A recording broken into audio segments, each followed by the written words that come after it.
तिकडे नाशिकच्या तपोवनामधले वृक्ष तोडण्याच्या निर्णयावर मनसे अध्यक्ष राज ठाकरे यांनी फेसबुक पोस्ट करत जोरदार निशाणा साधलाय। साधूंच्या नावाखाली जमीन सपाट करून उद्योगपतींच्या घशात घालण्याचा डाव असल्याचं म्हणत राज ठाकरेंनी राज्य सरकारवर जोरदार हल्लाबोल केलाय। दरम्यान राज ठाकरेंनी आपल्या फेसबुक पोस्टमध्ये नेमकं काय म्हटलंय आपण पाहूयात ग्राफिक्सच्या माध्यमातून। आगामी कुंभमेळ्यासाठी सरकारने 1800 झाडं तोडण्याचा निर्णय घेतलाय। नाशिकमध्ये कुंभमेळा हा काही पहिल्यांदाच होत नाहीये।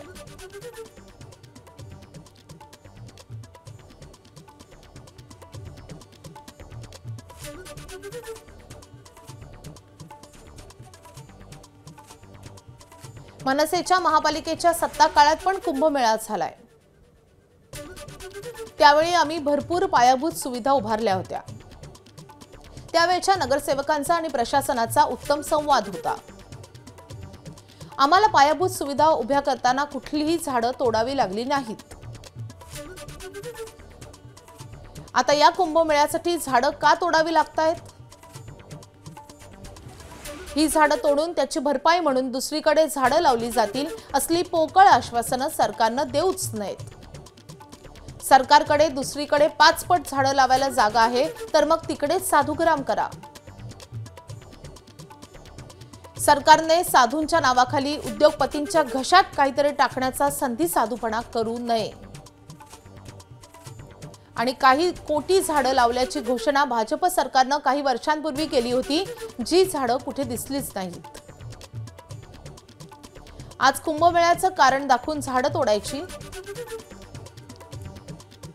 साधूंच्या नावानं ती जमीन सपाट करून घ्यायची आणि मग नंतर पुढे ती आपल्या लाडक्या उद्योगपतीला दान करायची। इतकाच विचार या सरकारचा असणार, नाहीतरी सध्या महाराष्ट्रात दुसरं काय सुरू आहे असा सवालही राज ठाकरेंनी उपस्थित केलाय। नाशिककरांचा या वृक्षतोडीला तीव्र विरोध आहे। नाशिककरांना माझं आवाहन आहे की तुम्ही ठाम राहा। तुमच्या पाठीशी महाराष्ट्र नवनिर्माण सेना उभी राहील।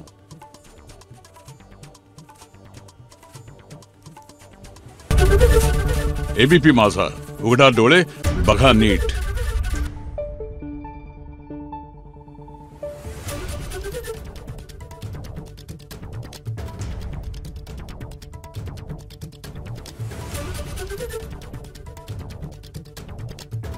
you